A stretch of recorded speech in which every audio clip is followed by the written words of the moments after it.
लेकिन इससे पहले कि हम टॉस से करीब आए, एक छोटा सा कंसर्न कहीं ना कहीं नजर आता है। अगर आप पीछे नजर डालें, सेंचुरी स्टैंड्स की बात करें, स्टैंड्स की बात करें ओपनिंग में, तो एक लिस्ट है हमने जो तैयार की है, उसमें बहुत ड्रास्टिक कंपैरिजन है। एक लिस्ट के सबसे ऊपर है और एक लिस्ट के सबसे नीचे है। और इस लिस्ट में अगर आप देखें तो इंडिया टॉप कर रहा है when you talk about century opening stands ODIs. मैं हैरान हूं कि न्यूजीलैंड आखिर में कैसे है। ये तो हाई रिस्क क्रिकेट खेलते भी नहीं है। मलिक नहीं खेलते, लेकिन मेरे ख्याल में अगर आप मैचेस देखें तो 59 मैचेस हैं। ये ड्यूरिंग 59 मैचेस काफी सारी क्रिकेट जो है वो चेंज हुई है। और अब जैसे कॉनवे आए हैं और उनके साथ विल यंग आए हैं, तो काफी सारी चीजें चेंज हुई हैं। तो अगर हम लास्ट 10-15 मैचेस के अगर हम स्टैट्स दिखाएं तो आई एम श्योर ये जो नंबर्स हैं न्यूजीलैंड के, ये ऊपर जा सकते हैं। लेकिन एक चीज बहुत अच्छी है कि उनमें जो भी निकलता है, जो 15-20 रन 25 रन में से निकलता है, वो फिर आप 100 जो है उससे देखते हैं। विल यंग ने 100 बनाया, कॉनवे, फिर उसके बाद रचिन ने। तो ये उनमें क्वालिटी जरूर है कि अगर आपने थोड़ा सा टाइम लिया भी है, लेकिन उस टाइम का फिर जो है आपको फायदा होना चाहिए। End of the day team को फायदा होना चाहिए, ताकि आप ऐसे टोटल या ऐसे टारगेट पे आप पहुंच सकें जहां आपके जो है बॉलर्स जो है वो डिफेंड कर सकें।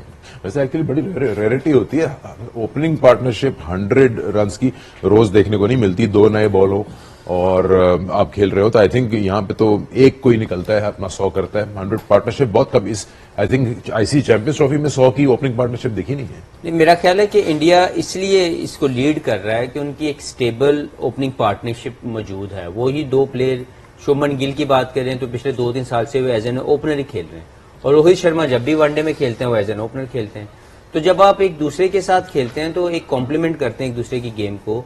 और तो मेरा जाती ख्याल ये है कि न्यूजीलैंड के अंदर भी अगर आप चेंजेस देखें तो चेंज होते रहे उनके ओपनिंग स्टैंड्स के अंदर। कॉनवे ने कुछ most of the time open ही किया, लेकिन क्योंकि उनकी टीम की कंपोजिशन के अंदर कुछ प्लेयर इंजर्ड हुए आते जाते रहे। केन विलियमसन ने भी कुछ मैचों में ओपन करके देखा, शायद रचिन ने भी किया है। रचिन ने भी किया। तो मेरा ख्याल है कि ये बहुत क्लियर पिक्चर नहीं आपको शो करता, लेकिन yes stability and knowing your role very well, मतलब इतनी अलार्मिंग चीज नहीं। मेरा ख्याल है कि आप अलार्मिंग इन दैट वे कह सकते हैं कि इंडिया के पास एज जरूर ये है कि वही उनके दो प्लेयर जो एक दूसरे को बहुत कॉम्प्लीमेंट करते हैं एक दूसरे की गेम को, वो उनके लिए ज्यादा क्रिकेट खेलें, इसलिए उनके जो 100 पार्टनरशिप 50 पार्टनरशिप है वो ज्यादा नजर आ रही है।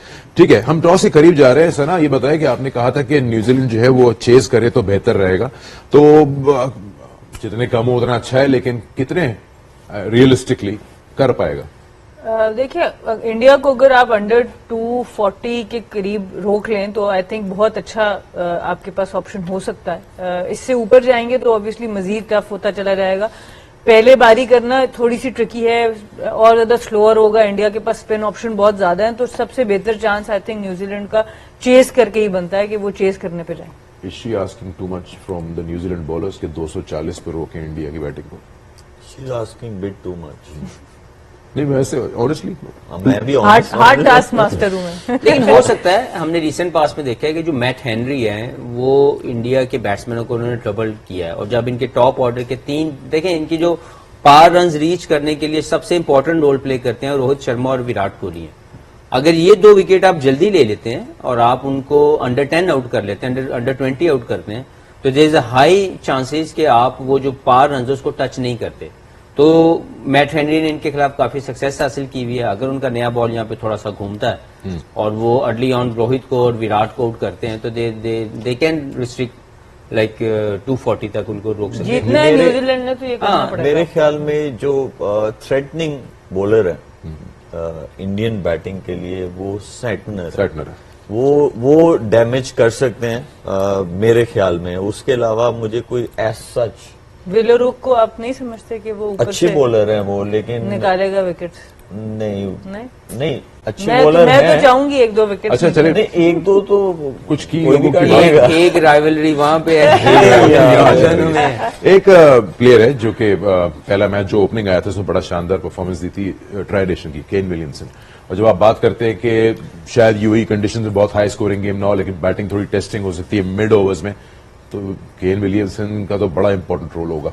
और अच्छी चीज ये है कि इनका टॉप ऑर्डर सारा ही रन्स करता आ रहा है, ऑलमोस्ट सबने ही 100 कर चुके हैं, और केन विलियमसन का स्पेशली रोल बहुत इंपॉर्टेंट होगा।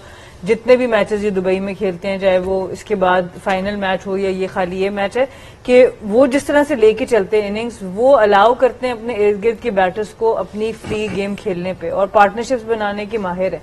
और अगर आप देखा जाए तो चाहे वो चेस कर रहे हो या टारगेट सेट कर रहे हो, वो कैलकुलेशन बड़ी अच्छी लेके चल सकते हैं, कामनेस लेके आते हैं बैटिंग यूनिट के अंदर, तो उनका रोल डेफिनेटली बहुत ही की होगा। जैसे विराट कोहली रोल इंडिया के लिए प्ले करते हैं, वही रोल तकरीबन केन विलियमसन का भी है इस न्यूजीलैंड टीम में। हफीज ये कहती हैं कि बेटर ऑफ होगा न्यूजीलैंड अगर चेस करे। इंडिया क्या सोचेगा? 2 बार चेस किया है, जीता है, क्या वो एक ट्राई करेगा? ट्राई क्या मतलब, एक आउटिंग हो जाए पहले बैटिंग करके? आई थिंक करना चाहिए। आप अपने आप को तैयार करते हैं हर तरह की सिचुएशन को डील करने के लिए, तो चैंपियंस ट्रॉफी में नॉकआउट स्टेज पे आपको पहले बैटिंग आ सकती है। मेरा जाती ख्याल है कि इंडिया की टीम क्योंकि बैलेंस है तो उसको फर्क नहीं पड़ना चाहिए। They should go for with open heart कि हम लोग जाएंगे और जाके पहले बैटिंग करेंगे, putting runs on the board, और अपने बॉलर्स को थोड़ा सा प्रैक्टिस करवाएंगे। जीतेंगे तो सही, जीत तो जेन में रहेगी, लेकिन उनको भी एक हार्ड एंड में या डीप सी में डालेंगे कि यार ठीक है, अगर हमने 260 कर दिया है तो इसको रोक के दिखाओ। तो I think personally it's a win win situation कि अगर आप टॉस जीतते हैं इंडिया के लिए तो आप पहले बैटिंग करें। आप भी यही चाहेंगे कि ऐसा नजर आएगा कि शायद रोहित टॉस जीते तो पहले बैटिंग करें? बिल्कुल, हफीज की बात स्पॉट ऑन है। अगर आप टॉस जीतते हैं तो आप पहले बैटिंग करें, ताकि आप मतलब आपके सारे एलिमेंट्स कवर होने चाहिए। सिर्फ 11 का कॉम्बिनेशन या 15 का कॉम्बिनेशन नहीं, आपके जो प्लेयर्स हैं, जो बॉलर्स हैं, जो बैटर्स हैं, फील्डर्स हैं, वो सारे यूज टू होने चाहिए कि हम लोग जो है 2 मैचेस में हम लोगों ने जो है बैटिंग सेकंड की है, बॉलिंग पहले की है, तो जरा बॉलर्स को भी यूज टू हो जाए नाइट में बॉलिंग करने के लिए। तो पूरा मतलब आप फिर then you are all covered, आपके सारे एस्पेक्ट्स जो है वो कवर हो जाएंगे। आई गेस सेमीफाइनल जो कि कुछ देर बाद ही है, तकरीबन कोई, जैसे मैंने कहा था 41 घंटे बाद सेमीफाइनल स्टार्ट होगा इस मैच के, तो इतना बड़ा गैप नहीं है। लेकिन जहां बात हो कि 11 में कोई तब्दील लाएगा इंडिया या नहीं, 6 दिन के गैप के बाद से खेल रहा है। I think they are all well rested. Ian Bishop ready है दोनों कप्तानों के साथ दुबई स्टेडियम में, right in the center for the toss. Let's join them right now. On है, देख लिया हमने कि जो एक्सपेक्टेशंस हमारे थी और गेस्ट ने बताई थी, हमारे स्टीम्ड पैनल ने, हमारे लगता है सारी चीजों की खबर है कि भाई न्यूजीलैंड ने कहा कि हम चेज ही करेंगे और इंडिया को वो मिल गया जो उनको चाहिए था। उन्होंने टेस्ट करना था कि पहले बैटिंग करके क्या करें।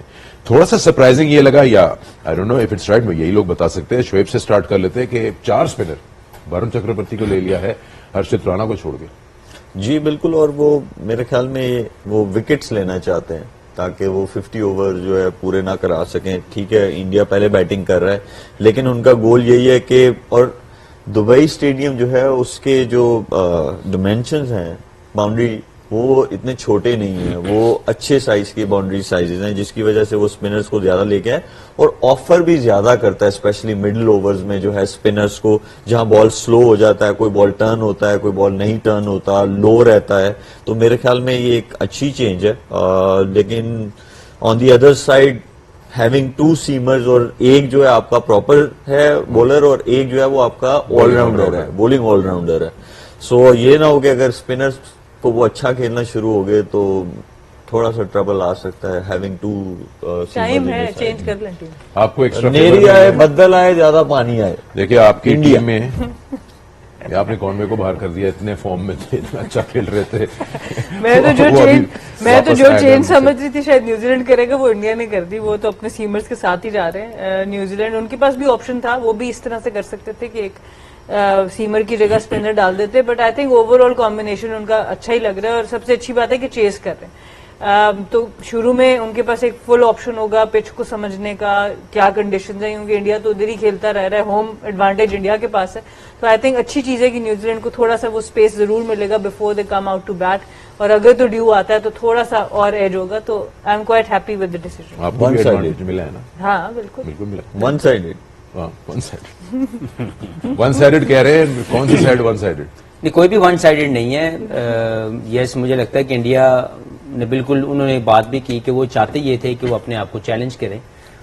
I think it's a good toss to lose, और अगर बैटिंग पहले करते हैं, अगर वो 270 प्लस 280 के पास बोर्ड पे लगा देते हैं, तो I think it will be a tough task for New Zealand to chase down this total.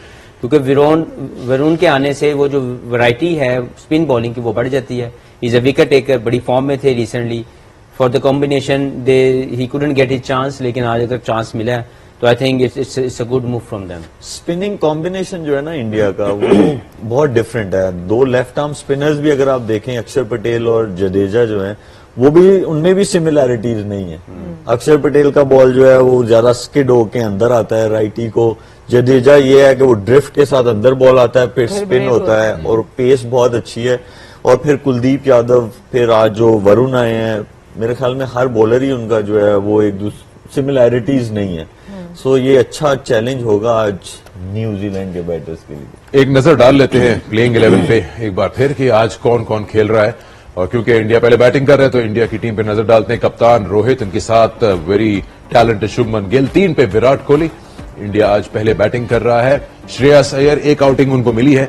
फिर उसके बाद इनके स्पिनर्स अक्षर, फिर राहुल, ऑफ कोर्स बड़े इंपॉर्टेंट है उनका इस नंबर पे खेलना। Jadeja, Shami, Kuldeep, Varun, we know they playing 4 spinners and 2 seamers, so a different kind of a combination, as you can see, the 11 for India in this last round game of the ICC Champions Trophy. तो अब अच्छी fire power है bowling और batting दोनों में, and let's see how that one change comes out. This is New Zealand. Rachin वापस आ गए हैं और उन्होंने रिप्लेस कर लिया है ओपनिंग स्लॉट में कॉनवे को। विलियमसन बड़े इंपॉर्टेंट होंगे 3 नंबर पे। मिचेल वापस आ गए, पिछले मैच में नहीं थे। लेथम बड़े अच्छे फॉर्म में इस नंबर पर। फिलिप्स इनके फिनिशर। ब्रेसवेल बैटिंग बड़ी अच्छी कर लेते हैं। And then you have the spinners Santner, fast bowlers Henry, Jamieson and Young O'Rourke. So very important to see how very different kind of combination. इनके पास प्रॉपर 3 सीमर्स हैं वो, और स्पिन के भी अच्छे ऑप्शंस हैं। सैटनर है, ब्रेसवेल है, फिलिप्स भी करा लेते हैं। So they got plenty of option, almost 70 overs available to Santner, what he can do. दोनों का कंपैरिजन तो नहीं करूंगा, लेकिन इनकी बॉलिंग जो है अच्छी रही है। ओरुक बड़ी अच्छी बॉलिंग करते आ रहे हैं। आई डोंट नो दुबई में इनका पहली अपीयरेंस है कि नहीं, I am not sure about that, but Henry space and then so on so forth. Will O'Rourke की अगर आप बात करें तो टॉल है, पेस है उनके पास, राइट एरियाज को जो है वो हिट करते हैं, अच्छा नया बॉल करते हैं। लेकिन आज उनका जो आज उनके अगेंस्ट जो ऑपोजिशन में बैटर्स हैं वो क्वालिटी और एक्सपीरियंस्ड हैं। अगर हम गिल की भी बात करें तो उनको भी कपल ऑफ इयर्स हो गए हैं खेलते हुए, तो एक क्वालिटी बैटिंग के आगे जो है फील बी बॉलिंग टू। लेकिन ये है कि ही इज गॉट टैलेंट, और वो सिर्फ मुझे थोड़ा सा जो वो लगता है कि इनएक्सपीरियंस की वजह से जो है मुझे लगता है कि थोड़ा सा। चलिए मैं सवाल कर लेता हूं दोनों से, सना के पास भी आऊंगा, लेकिन you to Hafeez and Malik, कोई नया बॉलर आपके सामने आता है क्या, वो या वो कुछ जिसको कभी नहीं खेला, कितना टाइम लेते हैं आप उसको समझने में, अपार्ट फ्रॉम फुटेज लाइव खेलते हुए? देखिए, फुटेज आपको एक इन्फॉर्मेशन तो दे देती है कि इसकी आउट स्विंग है, इन स्विंग है, लेंथ क्या हिट करता है। लेकिन जब आप अंदर जाते हैं और उसको फेस करते हैं तो आई थिंक अगर आप कपल ऑफ बॉल्स अपने बैट पे ले लेते हैं और आपको उसकी पेस जज हो देती है कि वो ऑफ द एयर कितना तेज है, उसका ऑफ द पिच कितनी तेज उसकी बॉल निकलती है, उसका आउट स्विंग कितना ज्यादा शार्प है, इन स्विंग कितना शार्प है, तो फिर आप आई थिंक अगर आप उसको एक आध मरतबा देख लें, उसको खेला हो, तो आपको ज्यादा बेटर अंडरस्टैंडिंग होती है। आप रिलाय करते होंगे जिस नंबर पे आप खेल रहे हैं कि जो बैटर्स खेल के आ रहे हैं उनसे थोड़ी सी इन्फॉर्मेशन मिल जाए गुजरते हुए, otherwise how long do you take to get into your rhythm? देखिए, हर इंसान जो है ना वो अपने हिसाब से सोचता है, तो मुझे इन्फॉर्मेशन नहीं चाहिए होती है। वो इसलिए नहीं चाहिए होती है कि मेरा गेम आ रहा है, जो अंदर खेल गए हैं उनका गेम आ रहा है, और मैं इसको थोड़ा सा अपॉर्चुनिटी, क्योंकि मैं मिडिल ऑर्डर बैटर हूं, तो मैं इसको अपॉर्चुनिटी लेके खेलता हूं कि अगर मैं नए बॉलर को खेल रहा हूं तो मैं मतलब आई गो आफ्टर दैट बॉलर। वो इसलिए कि वो इनएक्सपीरियंस है, और जब आप फर्स्ट उस पर अटैक करते हैं थोड़ा सा, तो फिर आपके लिए चीजें आसान हो जाती हैं। तो आप जब एंटर होते हैं बैटिंग कर, आपका पार्टनर बोलता है बॉल फंस के आ रहा है, आप कहते हैं अपनी जगह पे जाओ? नहीं, मैं ऐसा नहीं कहता अपनी जगह पे जाओ। आपको मतलब उसकी इन्फॉर्मेशन आप नहीं लेना चाहेंगे, as you said you want to assess it. मैं सिर्फ और सिर्फ जो है ना, मुझे इन्फॉर्मेशन ये चाहिए जरूर होती है, जो आप जब बैटिंग करने जाते हैं, कि हाँ भाई बॉल जो आपने कहा फंस रहा है या इवन आ रहा है, बस इसके अलावा मुझे नहीं इन्फॉर्मेशन कोई खास चाहिए होती। बिल्कुल एंड पे आ रहे शो, क्या कभी ऐसा कोई पार्टनर मिला है आप गए बैटिंग करने, कहते हैं यार बड़ा तेज है, डरा ही दे आप अगले को? हम खेले थे 2005 में ऑस्ट्रेलिया में, तो शॉन टेट उस वक्त पहला मैच खेल रहे थे। हम 4 आउट हो गए और मैं और इंजमाम भाई ऑन द क्रीज थे। तो इंजमाम भाई, क्योंकि मैं ओपनर था, मैं खेल रहा था, जा रहा था, तो इंजमाम भाई से बात हुई तो उन्होंने मुझे कहा कि यार बाकी सारी गल्ला तो ठीक है, हफीज मुझे इसका बॉल नजर आ रही है तो मैं बहुत अच्छा खेलूंगा। क्योंकि बहुत डिफरेंट एक्शन था ना, तो कहते सही। बाकी बातें तो ठीक है, बॉल नजर आ रही तो फिर मैं बहुत अच्छा खेलूंगा। चले प्रेडिक्शंस तो हमने ली हुई हैं पहले से, बट स्कोर पे आपने कहा कि 240 अगर रोक लेते हैं इंडिया को तो इजी क्योंकि मैं चाह रही हूँ न्यूजीलैंड जीत जाए। लेकिन ये आइडियल सिचुएशन नहीं होगी, रियलिस्टिक की मैंने बात की आप Realistic ही, उसमें भी आप 240 करें। मतलब इतबार काटते ठीक है। 240 पे जरा यू आर कॉन्फिडेंट। बॉलिंग पे Okay. एतबार ज्यादा है। ठीक है, स्कोर तो पे आज हफीज और मलिक ऑफ कोर्स हम सब यहाँ कह रहे हैं कि इंडिया के चांसेस ज्यादा लग रहे हैं, सना कहती है न्यूजीलैंड के लग रहे हैं। दो बड़ी टीमें क्लैश करती हैं, दो इनफॉर्म टीमें क्लैश करनी, कभी कभार ऐसा होता है बहुत हाई स्कोरिंग गेम्स नहीं होते, छोटे पे ही बड़ी अच्छी फाइट हो जाती है। चलिए अपना ख्याल रखिए और मैच को एंजॉय कीजिए, आखिरी राउंड का मैच है और हम आपके पास फिर से आएंगे मैच के बाद।